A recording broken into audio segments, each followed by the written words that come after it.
Syria conflict, U.S. withdraws troops after ISIS defeat, in quotation marks.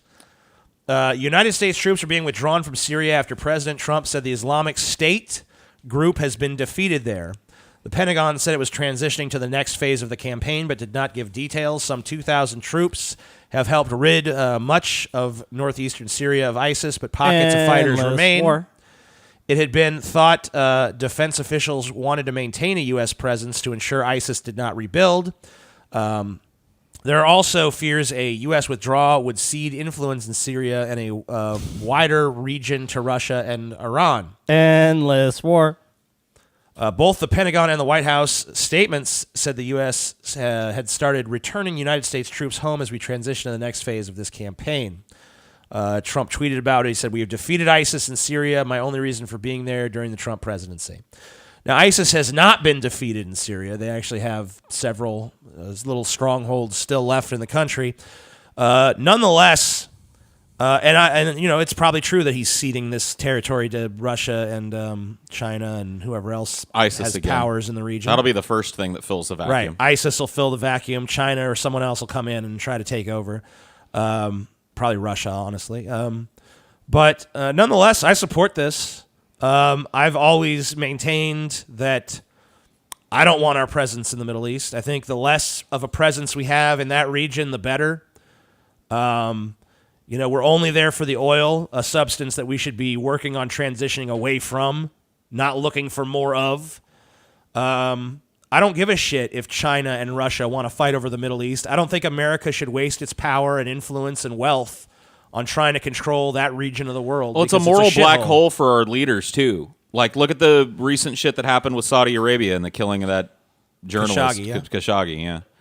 I mean, our leaders are in the position of having to suck up to a Saudi king who oversaw the killing of a journalist to silence him. They buy billions of dollars worth of weapons. I mean, the Trump administration is totally in bed with the Saudi regime. Right. So it's like, and it's come right out and said it. Look, I mean, they may have killed the guy, but what do you want us to do about it? We punished them. I called up the king and said, that was very, very bad. I mean, don't do it again. We've been furnishing them with weapons that they then use for their genocide in Yemen, which the Senate recently voted against, but the House did not. Thousands of people dying.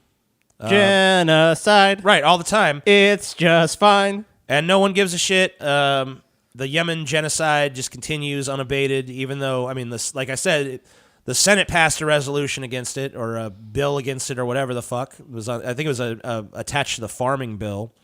But the House has refused. We're probably not going to see that go away until we get a new house in January. Well, you know what happened in Yemen? Yemen basically had like a revolution, of course, and they have militants. They have all the problems that these very poor countries have, and they started fucking like firing rockets and shit and attacking Saudi Arabia and doing this shit. But it's like, come on, it's like Saudi Arabia is way more powerful than Yemen, and now it's just like a campaign of like, well, they attacked us.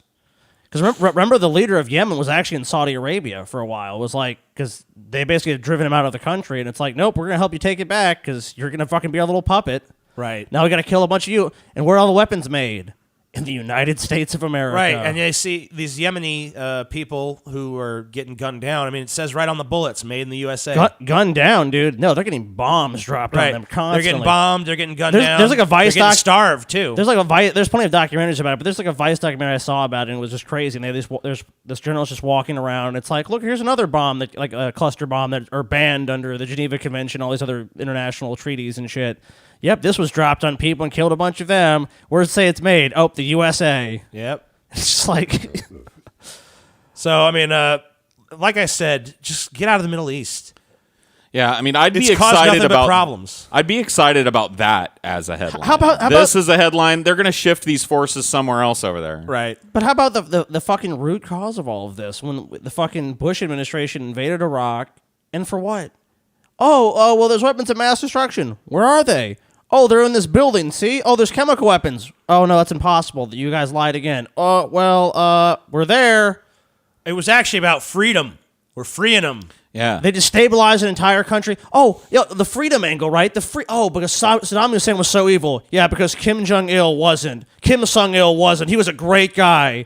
All these other dictators, great guys, right? We're just there for the defend freedom. What about all these other countries? We don't seem to give a shit about them. Kyle Kalinske cites it all the time on his show, and I don't remember the exact statistic, but it's like something like 80% of dictatorships around the world enjoy U.S. support. Yeah. So I mean, we're not 'Cause they'll pay we're lip not service to us. anti-dictator. We're not anti-authoritarian. As long as they say U.S. is good. Yeah, as long as they suck the big red, white, and blue dick, we don't give a fuck what they do to their own people. Fuck no. And Unless there's something underneath their country that we want. Rare minerals. I'm gonna have to kill you now. Even then, as long as they fucking let us, As long as they give it to us. Yeah, they give that to us, right? And they're like, no, this is ours. It's like, oh well, in that case, No, you're it an ain't. evil dictator. Not even give it to us. Give Give it to the giant corporations that'll make fucking deals to buy it. So they enrich themselves, where everyone else here is just like, well, you're paying for troops to be over there.